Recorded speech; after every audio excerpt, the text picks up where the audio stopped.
Hello there, Vector Podcast, and I'm here accompanied with Sonam. Sonam, you are the, I guess, visitor of the conference. Are you also giving a talk? Yes, I'm giving a talk tomorrow on metric learning. Yeah. What's your topic that you're gonna talk about? I'm going to talk about metric learning tomorrow, but I'm very excited about what we are building at EmbedAnything and Starlight. So yeah, really Awesome. excited.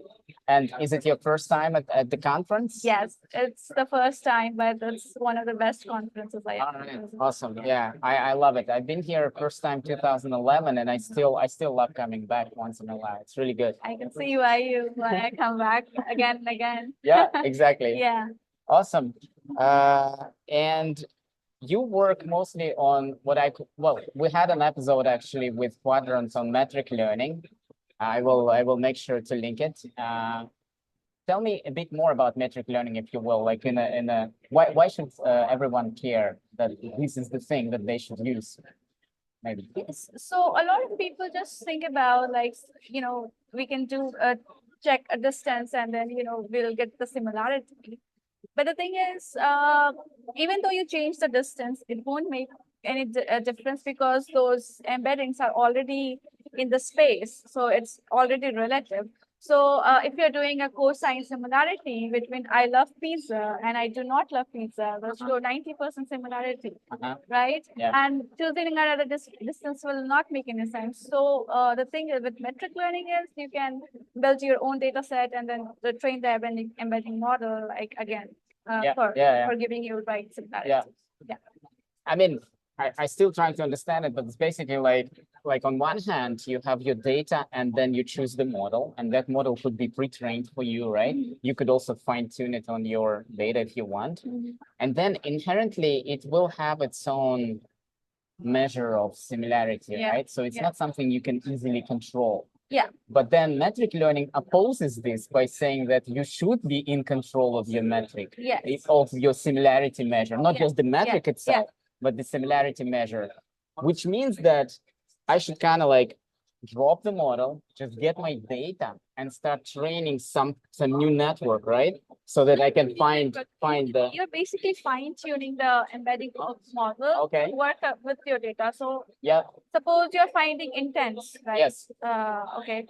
Where does metric learning really shine? It's classification versus similarity again.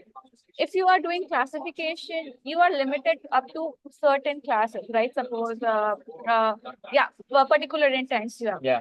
It's not scalable at like a million scalability. You cannot keep adding. Right. But with similarity search and metric learning, you can add new intents very easily. Yeah. Yeah. So it's not limited.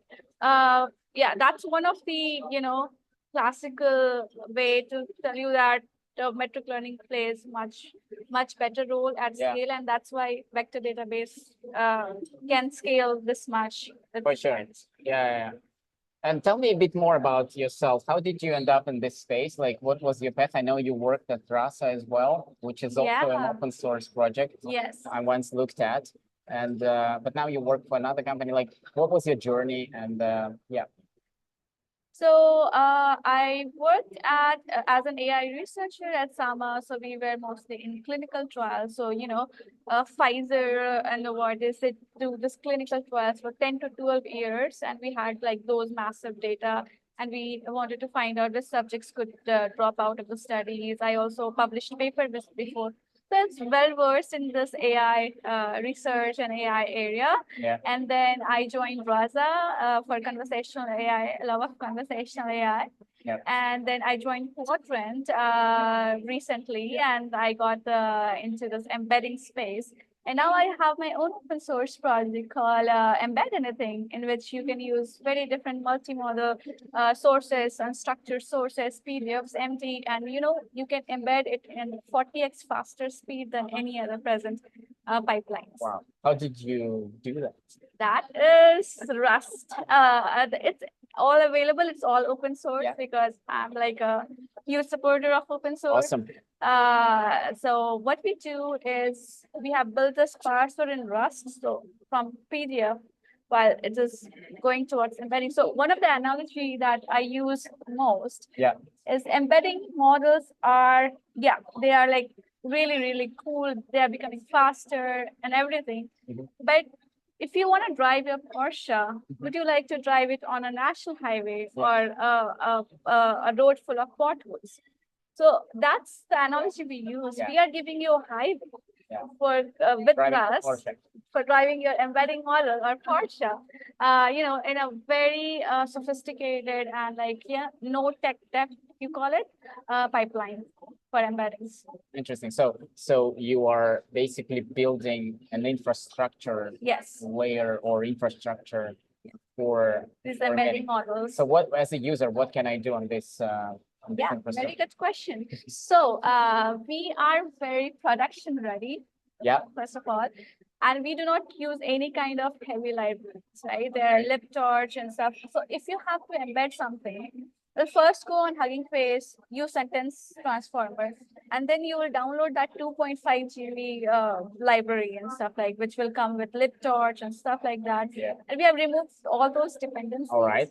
That's With nice. Made it lighter. made Yeah. it lighter Yeah. with the help of Candle from Hugging Face, because Candle also uses Rust, and because we are also built in Rust, it's much easier to integrate with Candle.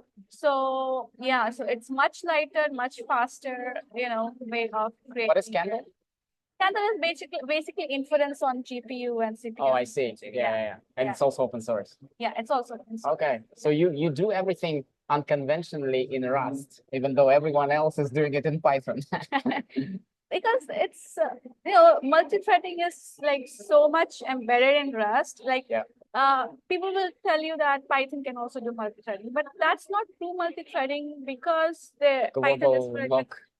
Yeah. the global interpreter log. Yeah, exactly. And the Rust has the immutable log, so you can do like achieve true multi-threading just with Rust. Yeah, they promised actually to solve geo problem in Python next Oh. version. Yeah, they already approved it. Oh wow. Yeah. I don't know when it will materialize, but anyway. Okay. And so, Yeah. okay, but if I look at it from the perspective, let's say, of building some product, be it a chatbot or Yeah. like search engine, blended with vector search or something like that.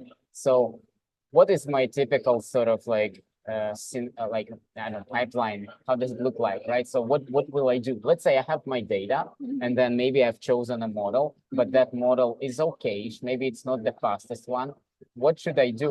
Will I turn to your platform to speed it up? Will I turn to your platform to do some other things as well? So we are not doing any changes in the model itself. We are not quantizing and everything. Yeah. Even though we can use those models. So Candle gives you a certain list of models that you can use Yeah. and integrate with us, Yeah. basically. Yeah. So whatever Candle supports, we support. Yeah. Whatever Candle doesn't support, we cannot support because we are basically dependent on them. Yeah. So if and we are not doing anything in the model itself. We are doing it on the extraction and parsing part of the data. Like if you have different PDFs, different MD, I will extract, chunk, and parse them, and then build this like Yeah. extra fast. Yeah. pipeline. Interesting. Yeah. And then let's say if I want to go to production, but I also have some other components which maybe you wouldn't integrate, right? I don't know, my search cluster and something else, my services. So can I also go to production with your platform? Yeah.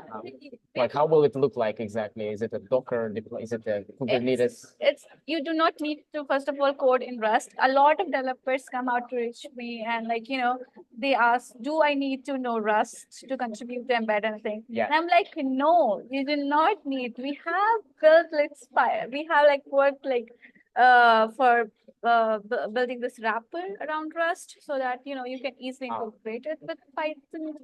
So you have a Python wrapper on Yeah. top of your of your platform. You only need to know Python. You do not need to know Rust at all. Yeah. Oh, interesting.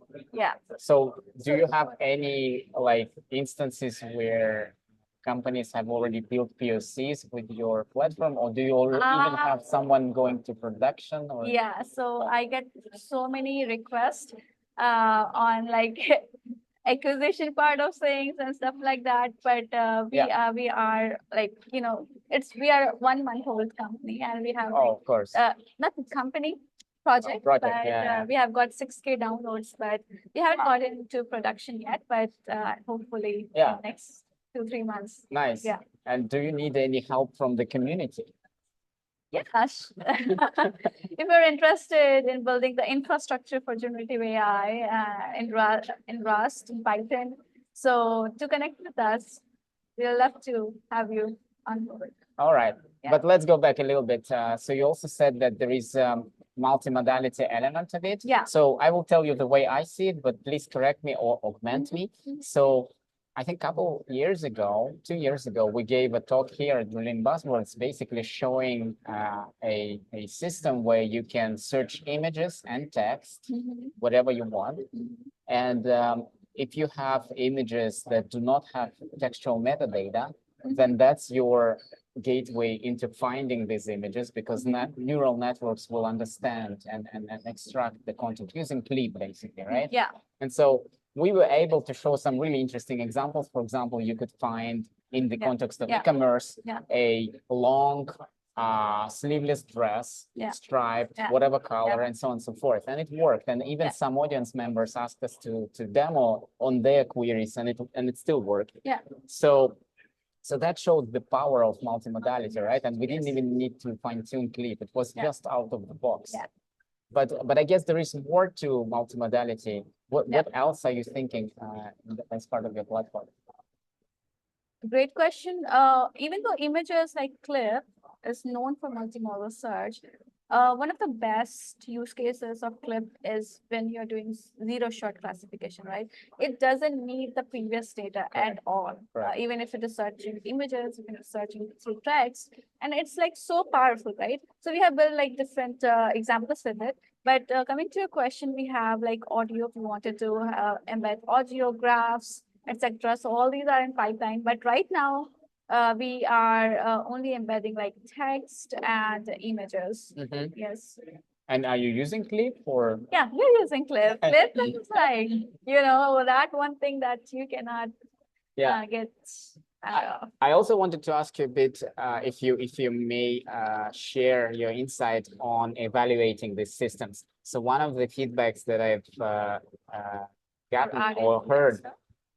For RAG retrieval. Or anything, like basically, so let's say I have my LLM-based application, how do I evaluate it? Because one of the feedbacks is that sometimes it gives perfect results, sometimes it gives awful results, right? So now there is nothing in between, right? Or barely. So how would you solve this? Of course, you do start with your metric learning and some other techniques, right? But there is still the other side of the things when you go to production, as you know, like in Rasa and Qdrant and many other companies, you care about quality. Yeah. And so how do you have any insight on that? Are you maybe planning to build something along the lines of evaluation in your platform? That's a great question.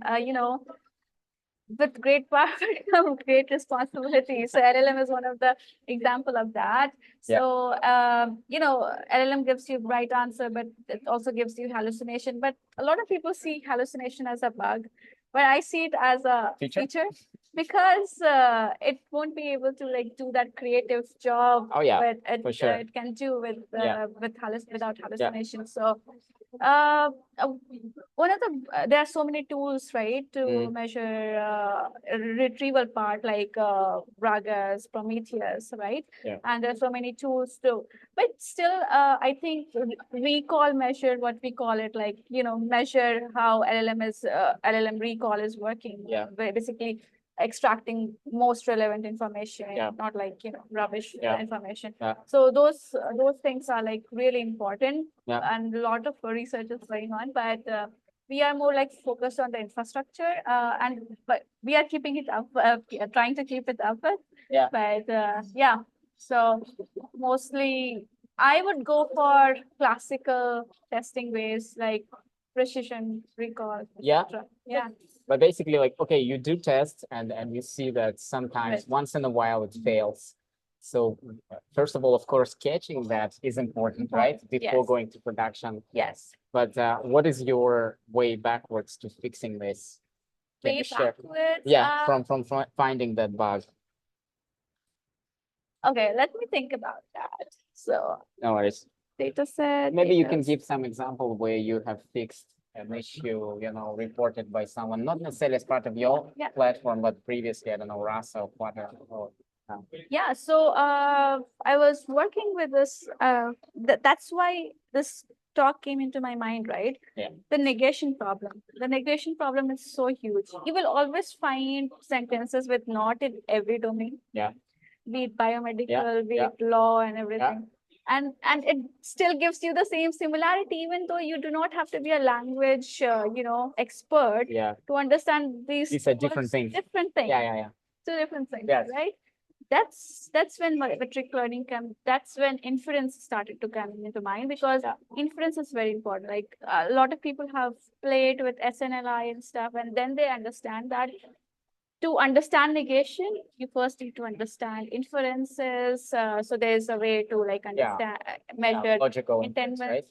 and entailment, contradiction, and Yeah. neutral. Two sentences could be neutral, Yeah. unrelated to each other. Yeah. Two sentences could be contradictory, totally contradictory to each other. So yeah, Which means that you need a corpus of data somehow labeled yes, or yes, logically reasoned Yeah. through, right? Using an algorithm. yes. So that's what SNLI is. Like SNLI is Yeah. a data set, particularly for this Yeah. particular questions, problems. So yeah, Yeah. if we tune it with it works well. So that would be for text. And what about other modalities? I didn't That think becomes about harder. that. It becomes harder. Like images, I don't know, sometimes a model may hallucinate that there is something in the real world, but there is nothing like that, right? So that's one thing, but I guess there are many So there are things like there's a study called blind pairs in CLIP. That was done by I'm sorry, I forgot the name, which were like Maybe we can find that. Yeah. So they found out CLIP actually has blind pairs. Like you cannot segment things really well. Like cat sleeping on the carpet or something, and then something else will give you the same description or something. So there, Dino comes in. So Dino is a segmentation with self-supervised learning. Self-supervised learning, I think, is the best invention of like for this AI. Another thumbs up. Yeah. Is it open source? Self-supervised learning. Is it open source? Dino, you said? Yeah, it is open source. Awesome. So thumbs up. it's from Meta, All right. and I think Lee Kun is one of he has written this whole what do you call it, white paper on the dark matter of intelligence, that is self-supervised learning.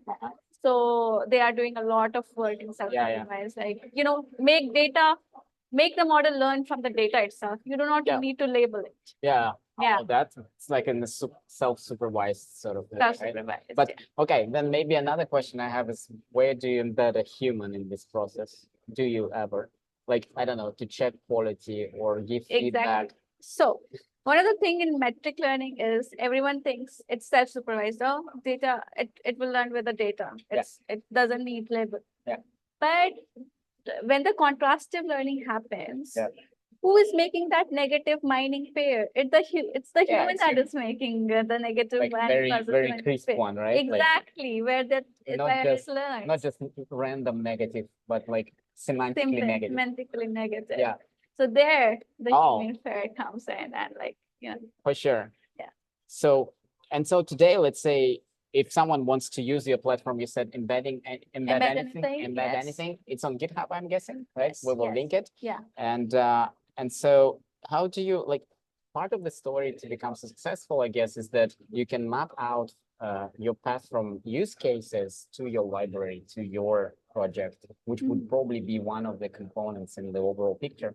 So which scenarios or use cases do you see where your platform can give value? Is it chatbots? Is it vector search? Is it completely anything? Not anywhere where embeddings are used, multimodal embeddings, my library will be like, I want my library to be the infrastructure where people use for different. Awesome. things. Yeah. Wow, this sounds really cool, and I wish you all the best in this project. Thank and you. I hope that some of my listeners will go and check out, and maybe you will even get some contributors or whoever users who can create tickets. Yeah. Yeah, I would love to see some issues, and even if you want to raise issues, go ahead or add any feature, you can add it as a pull request and we can take a look at it. Yeah. We are really excited, and a lot of developers just reach out to me, do I need to need no Rust? No, yeah. you do not need to need no Rust at all. Okay. Yeah. So you can be, let's say, a Python Python developer, developer and then still contribute. yeah. Oh, nice, awesome. Maybe you can use ChatGPT as well to convert your Python to Rust, but that's another story. Awesome, Yeah. and I look forward to your presentation. I will not be there, but I will watch the recording, and I will also link this episode and the recording of your talk. Thank So you. good luck with that, and thank you, Thank you. Sonam. Thank you so Enjoy, much. enjoy the conference. Thank Yeah. you.